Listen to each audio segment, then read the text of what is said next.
God is about to drop an unexpected fortune into your life. Neville Goddard taught that the fortune you have been waiting for is not traveling toward you from somewhere out there. It is waiting on the way you occupy your own mind tonight, in this very room. In the book of Malachi, the 3rd chapter, the 10th verse, it is written, "Prove me now herewith, saith the Lord of hosts, if I will not open you the windows of heaven, and pour you out a blessing, that there shall not be room enough to receive it." And Neville Goddard would stop you right there and say, "Do you see it? The Lord of hosts is not a figure in the sky keeping your ledger.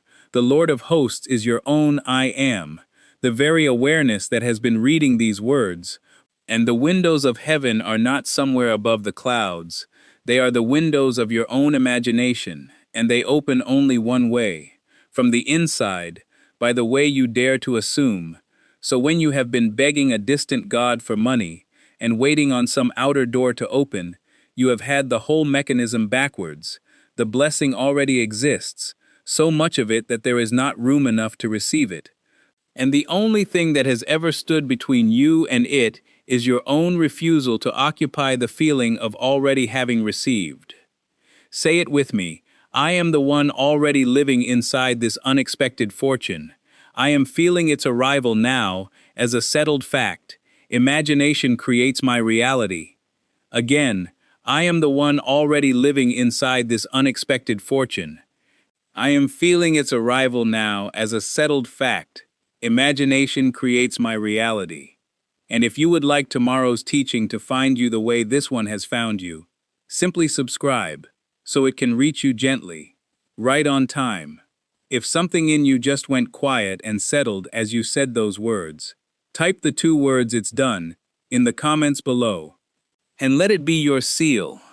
The first key is this: stop waiting for the fortune to prove itself to you before you feel it is yours, because that order never works. The world you see is only ever a mirror answering back the state you have already assumed within. So if you are standing there, scanning your bank account, your mailbox, your inbox, waiting for some evidence before you allow yourself to feel wealthy, you have the whole process reversed. Feeling comes first, evidence follows. It is not effort that moves an unexpected fortune toward you. It is assumption. And I want you to notice how naturally you already live by this law in reverse. Because most people have spent years proving to themselves, quietly, faithfully, without even meaning to, that lack is the truth of their life. Picture a woman living an ordinary week, a modest job, a modest apartment, a private hope for something more. And every night she goes to bed rehearsing her lack, counting what she does not have. And every morning she checks her mail with a knot of anxiety, and nothing changes for her, year after year. Because the state she occupies is the state of lack, not the state of having. And here is what makes it so convincing. Every single day gives her fresh evidence to confirm it. The empty mailbox, the tight budget, the friend who has more, and she takes each one as proof the world is simply this way, never once suspecting that the evidence is only ever the shadow cast by the state she is standing in. Now imagine she simply reverses the current. Imagine that before sleep she feels, just for a few minutes, as the person who has already received an unexpected fortune would feel, relaxed, unhurried, quietly amused she ever worried. That is not pretending, that is occupying a new state. And Neville Goddard taught that you are never your circumstances, you are consciousness itself. And consciousness can move from one room in the house of many mansions to another, simply by a shift in feeling. So consider this small test. The very same day you decide to feel provided for, nothing outward has to change yet. Your bank balance may read exactly as it did yesterday, and still, something in you has already crossed over, and that crossing is the whole of the labor. It is not the fortune that has been far away, it is your willingness to feel it now that has been far away. So tonight, do not ask what you must do to earn this money. Ask instead what you would feel like if it had already come, and feel that, even for 2 minutes, and let that be enough for today. because a small door opened honestly is worth more than a large door only imagined shut. And once you have felt it even briefly, you have already begun living on the other side of that door, whether the outer world has noticed yet or not. I am the one who feels it before it shows itself. The second key is this: the fortune cannot outgrow your concept of yourself. So before you ask life to move money toward you, ask instead what you believe about the kind of person you are, because Neville Goddard taught that I am is the name of God within you, the simple awareness of being, and whatever you attach to those two words becomes the law that governs your experience, not as punishment, not as reward, simply as consequence, the way water finds its own level without needing to be told. If a man walks around saying under his breath, I am always broke, I am the one things never work out for, I am the unlucky one in my family, then he has taken the most powerful name in existence and chained it to poverty, and the fortune, even if it stood knocking at his very door, could not find a place to land, because there is no room prepared for it in his self-concept. And this is the part most people never examine. They beg for money with their mouth, while denying themselves with their identity, and the two cancel each other, so nothing moves. Think of a young man who has quietly decided money slips through his fingers. He says it so often it becomes a kind of prayer. I am not good with money, and he says it lightly, almost as a joke. At dinner, to friends, to himself in the mirror, never noticing that a joke repeated enough times stops being a joke and becomes a decree. And true to the law, money treats him exactly as he has decreed. It comes and it goes, and it never settles. A bid arrives, and within days some urgent expense appears to receive it, as though summoned, and he calls this bad luck, when it is only an accurate answer to a question he has been asking his whole life. And one evening, tired of the pattern, he begins to notice it for what it is.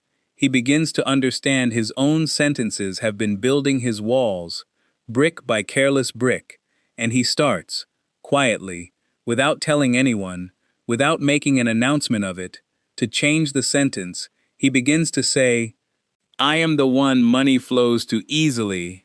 I am the one wealth finds without struggle. And at first it feels like a lie, it feels almost embarrassing to say, because the evidence in his wallet argues otherwise, and Neville Goddard would tell him, that is exactly right. It will feel like a lie right up until the moment it hardens into fact, because you are not asking your five senses for permission. You are not waiting for your bank statement to agree with you first. You are decreeing a new state for your I am to live inside. And the outer facts, stubborn as they seem, are only the old decree still finishing its course. So this week, listen to your own sentences about money, about luck, about what you deserve. Notice how many of them you never chose consciously. They were only absorbed from a parent, from a hard year, from a moment of embarrassment long past. And wherever you hear yourself naming lack, stop, right there, mid-sentence if you must, and quietly rename it, replace it, gently but without apology, because the fortune you want is already standing at the door of the self-concept you are building right now. One sentence at a time, one quiet correction at a time. Until the new sentence is simply what is true of you, I am the one wealth already recognizes. The third key is this: you must learn to live in the end, not merely visit it, because a wish visited and then abandoned within the hour cannot hold its shape long enough to become fact. Neville Goddard taught that living in the end means you take up residence, quietly, faithfully, inside the state of the wish fulfilled. The way a man takes up residence in a new house. He does not visit it once and go back to sleeping in the old one. He moves in and stays, and he carries his key in his own pocket, not in his hand held out asking permission at the door. Let me walk you through what that actually looks like across a single ordinary day. Because this is where most people lose the fortune before it ever arrives. In the morning, you wake, And for the first few seconds before the mind gathers its old arguments, you feel light, but by the time your eyes are fully open, the old sentence returns: another day, same bills, same waiting, and right there, in that first minute, the day has already been decided, unless you catch it. So instead, in that same first minute, you deliberately feel the relief of the one to whom the unexpected fortune has already come. Just a breath of it. Then at breakfast, you glance at your accounts out of habit, and the old anxiety rises to greet you. And here again is a choice point. You can follow the anxiety down into the story of lack, or you can gently close that inner door and return to the feeling you chose at waking. By mid-morning, a coworker complains about money, and their complaint is an invitation to agree, to nod and add your own tale of shortage. But you decline the invitation, not with an argument, only with a quiet unwillingness to lend that state your attention.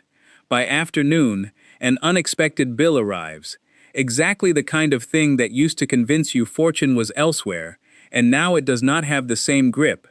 Because you have quietly decided you are the one for whom money multiplies, not the one for whom it drains away, and by evening, before sleep, you return once more, deliberately, to the feeling of the wish already fulfilled, and you fall asleep there, in that state, and this is the whole art, not one dramatic feeling conjured once and forgotten, but many small returns across a single day, each one a thread. And Neville Goddard taught that persistence in an assumption is what hardens it into your experience. The world is not moved by a single wish. It is moved by a state inhabited, again and again, until it becomes simply who you are, without effort, without strain, the way a fish does not struggle to remain in water. And notice something else about that ordinary day. Notice how many small trials came: the coworker's complaint, the unexpected bill, the habitual glance at the account, and each one was really only life asking a quiet question: do you still live there? Do you still live in the end you have chosen? Or have you already packed your bags and returned to the old house of lack? And this is not cruelty, it is simply the nature of a mind still forming a new habit, being tested the way any new resident is tested by the small frictions of an unfamiliar home, until the home stops feeling unfamiliar. And Neville Goddard would say that a man who truly lives in the end does not need the outer world to agree with him first. He has already agreed with himself, and the outer world, being only a mirror, has no choice in time but to follow. So this week, pick one ordinary day, and instead of trying to control every thought, simply practice this one return. Whenever you notice the old lack rising, gently come back to the end already fulfilled, and let that be the whole of your discipline. Not a single grand feeling summoned once, but a small faithful residence renewed all day long, the way a lamp is not lit once and forgotten, but kept trimmed and burning. I am living now inside the ending I have chosen. The fourth key is this: before the fortune can reach you cleanly, you may need to revise the story you have been carrying about money.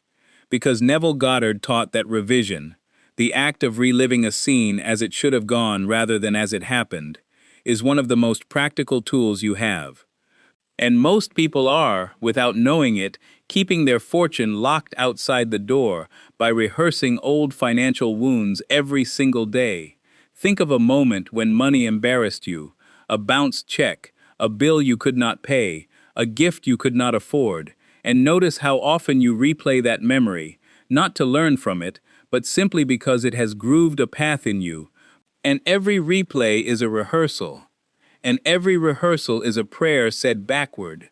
Picture a man sitting at a family dinner, and someone mentions an old debt he once could not repay, and though nothing more is said, he carries that comment up to bed with him, turning it over, feeling again the old heat of shame rise in his chest.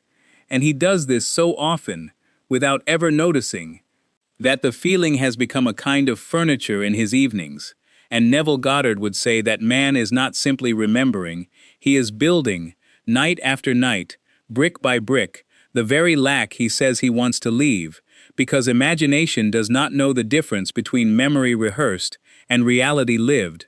Both are equally real to the one feeling them, so instead, that same night, let him take the scene and revise it, not as some far-off fantasy, but felt closely. He sees himself repaying the debt with quiet ease. He hears himself speaking of money the way a man speaks who has never once doubted its supply. He feels the warmth of that dinner table shift, not because anyone else changes, but because he has changed the one thing he was ever responsible for. His own inner witness of the event, and he falls asleep inside that corrected feeling rather than the old humiliation. This is not pretending the past did not happen. It is refusing to let a finished event keep dictating an unfinished tomorrow. Because Neville Goddard taught that the past is only fixed for those who insist on remembering it exactly as it was. But for the one who revises, faithfully, quietly, without announcing it to anyone, the past becomes soft again, moldable again, and what is moldable can be shaped toward the fortune rather than away from it. Notice, too, how this practice differs from denial. Denial says nothing happened. Revision says something happened, and I choose tonight what it means going forward. And once you begin this practice, you will notice something quietly remarkable. The old memories lose their grip without any struggle at all. They simply stop visiting you as often, because you have stopped feeding them your attention, and in their place, a new inner history begins to settle in, one in which you have always, somehow, been the kind of person fortune finds easily. So revise gently tonight, revise honestly, take one scene, only one, and give it the ending it deserved, and let each corrected scene become one more stone quietly removed from the door standing between you and what is already yours. I am the author of my past as much as my future. Subscribe now, so tomorrow's teaching finds you gently. There is more waiting for you. And I want it to reach you. The fifth key is this, and I want to walk through it slowly, in pieces, because this is the deepest working of everything we have spoken tonight. First, consider the state Neville Goddard called the state akin to sleep, that drowsy, heavy-lidded threshold between waking and sleeping, when the outer world has gone soft and unconvincing, and the inner world becomes vivid and near. This state matters because in it, your five senses relax their grip on you, and your imagination, unguarded, unargued with, can move freely, and whatever you feel in that drowsy threshold sinks in the way a seed sinks into soft earth rather than hard stone. So tonight, when you lie down, do not simply hope for sleep, use the moments before it. Let your body grow heavy, let your breathing slow, and in that softened state, feel, do not think, feel, the specific relief of the unexpected fortune already arrived. Feel it as you would feel a letter in your hand. Feel the quiet, satisfied exhale of someone whose worry has simply ended. And if your mind wants a small scene to hold that feeling steady, let it be brief. A friend congratulating you, a hand shaking yours, a single sentence spoken. It does not need to be elaborate. It only needs to be felt as real, and then let sleep take you from there. Because Neville Goddard taught that whatever image or feeling you carry across the threshold into sleep works all night without your effort.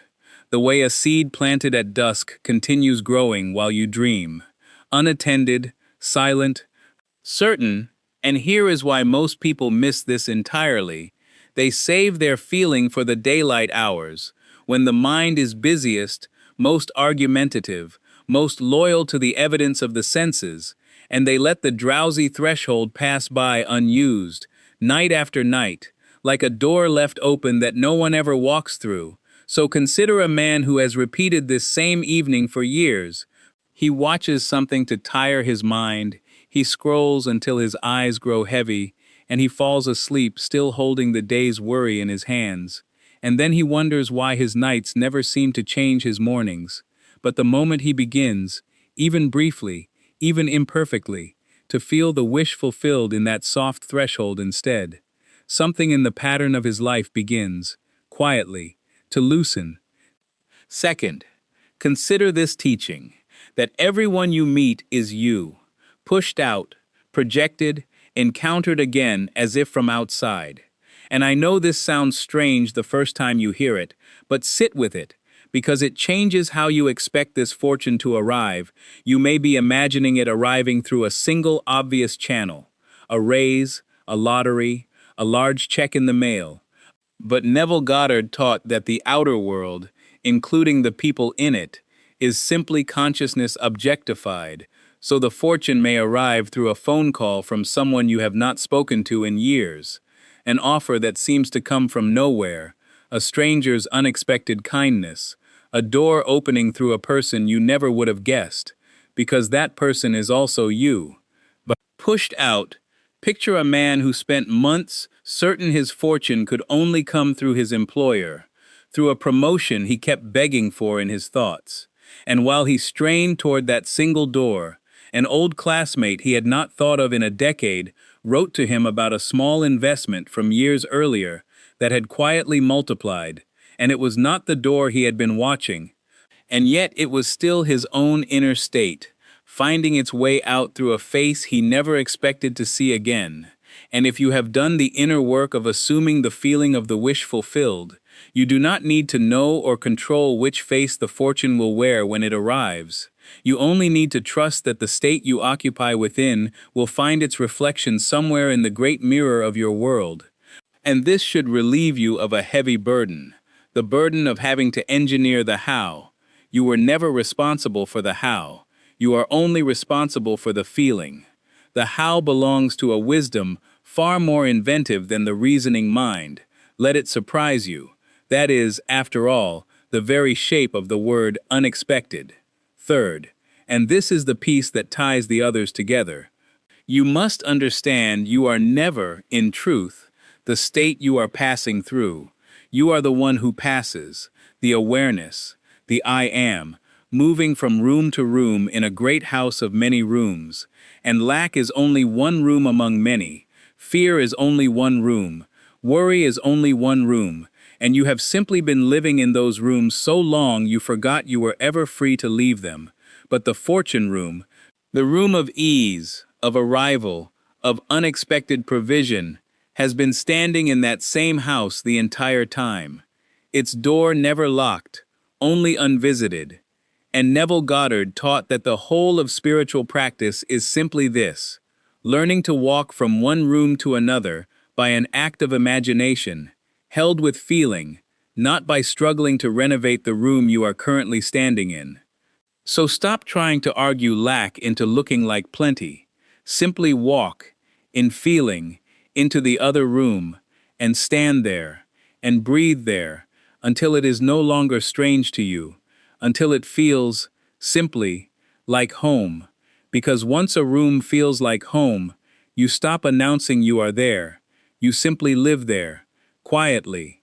And that quiet, unannounced living is what the world calls, when it finally catches up, an unexpected fortune, though to you it will no longer feel unexpected at all. It will feel, simply, like the natural furniture of your life, like something that was always going to be there once you stopped living somewhere else. And notice, too, that a room visited once and abandoned by morning never has time to grow warm. It takes repeated entering, night after night, threshold after threshold, before the walls stop feeling foreign and start feeling like yours. So pause for a moment now and pick one small, real feeling to carry into your night tonight. Not the whole fortune all at once, just one true feeling of it, relief, or ease, or quiet gratitude, and let that be the seed you plant at the threshold of sleep. And let it grow there, unattended, while you rest, and trust the house, and trust the rooms, and trust that you were always free to walk from one to the other, the very moment you stopped believing the door was locked. I am the one who simply walks into the room already prepared. The sixth key is this: let the fortune be unexpected, even to you. which means release your grip on the calendar, on the how, on the proving, because the moment you demand life show you the mechanism or the exact day, you have stepped out of feeling and back into fear, disguised as vigilance. Neville Goddard taught that once the assumption is made and felt as real, your part is finished, the rest belongs to a law as patient and exact as gravity. And just as you do not stand beneath a dropped stone insisting it explain its arithmetic before it lands, you do not need to interrogate the timing of your own fortune. You simply live, day by day, from the feeling of the wish fulfilled, and let the world rearrange itself quietly around that feeling. Think of the ease of a woman who has already decided, deep within, that she is provided for. She does not check her phone every hour in dread. She does not measure each day by whether the sign has come. She simply goes about her life, lighter, unhurried, and one ordinary afternoon, the phone rings, or the letter comes, or the door opens, and she is almost surprised at how quietly it all arrived, because she had stopped straining toward it. And that quiet is the very proof that the inner work was finished long before the outer world confirmed it. Now consider the opposite of her. A man who has also assumed, who has also felt the fortune true within, but who cannot leave it alone. He checks the mail twice before noon. He refreshes his accounts on his lunch break. He lies awake running numbers, calculating which week it must surely come, and notice what he is really doing. He is standing over the seed he planted, digging it up daily to see if it has grown. And a seed handled that way never roots, because the digging itself is a confession of doubt dressed up as diligence. Neville Goddard taught that the how and the when are none of your concern. They belong to a wisdom that arranges circumstance far more skillfully than the anxious mind ever could. Your only labor was the feeling, and that labor is already complete. So if you catch yourself counting days, gently stop, not with frustration, only with the quiet reminder that the fortune does not need your supervision, only your trust. And this is why unexpected is the very shape the fortune prefers to take. For if it arrived exactly when you demanded, precisely how you pictured, you would credit your own clever planning. But arriving sideways, through a door you never watched, it teaches you unmistakably that this was never your doing at all. It was the working of imagination, the working of your own I am, quietly fulfilling what you dared to assume. So let this be your closing practice. Each night, assume the feeling, and each morning, release the how, and walk your ordinary day, trusting the house of your own consciousness, more than you trust the clock on the wall. Because the fortune that is coming was never bound by your impatience. It was only ever bound by your feeling, and your feeling, tended gently, without checking, without straining, without counting, is now doing its quiet work. I am at ease, and the fortune already knows my address. Here is the whole picture. It is not that fortune has been withheld from you. It is that you have been standing outside a door you already hold the key to. It is not effort that moves money toward you. It is assumption, felt quietly, held steadily. It is not your circumstances that decide your worth. It is your I am, naming itself freely. It is not the past that binds you. It is only the past unrevised, and revision sets it soft again. It is not the how or the when that concern you. Those belong to a wisdom wiser than worry. And it is not 6 separate keys you have been given tonight. It is one key, turned 6 times. The recognition that imagination is the only workshop where fortune is ever truly made. Felt first, seen after, always in that order, never the other way. And if what you have felt tonight has stirred something you do not want to lose by morning, something in you that wants a steady hand walking beside it, day by day, until living in the end becomes as natural as breathing, Then let the 21-day reality shift be that hand. It is a simple daily walk, a few quiet minutes each morning and each night, built to carry you gently through everything spoken here, the assuming, the revising, the resting in the state akin to sleep, until you are no longer visiting the feeling of the wish fulfilled but living there, quietly, as your address. It is available now for a small one-time offering, $37, backed by a full 30-day guarantee, so there is nothing to risk and everything already waiting to be claimed. You will find it linked gently in the description below, waiting for you the moment you are ready. And I am the one already living inside this unexpected fortune. I am feeling its arrival now as a settled fact. Imagination creates my reality. And that is the whole of it tonight. The fortune was never far. It was only ever waiting on the other side of a feeling you had not yet dared to keep. So keep it now, gently, and let it be unexpected only to the world, never to you.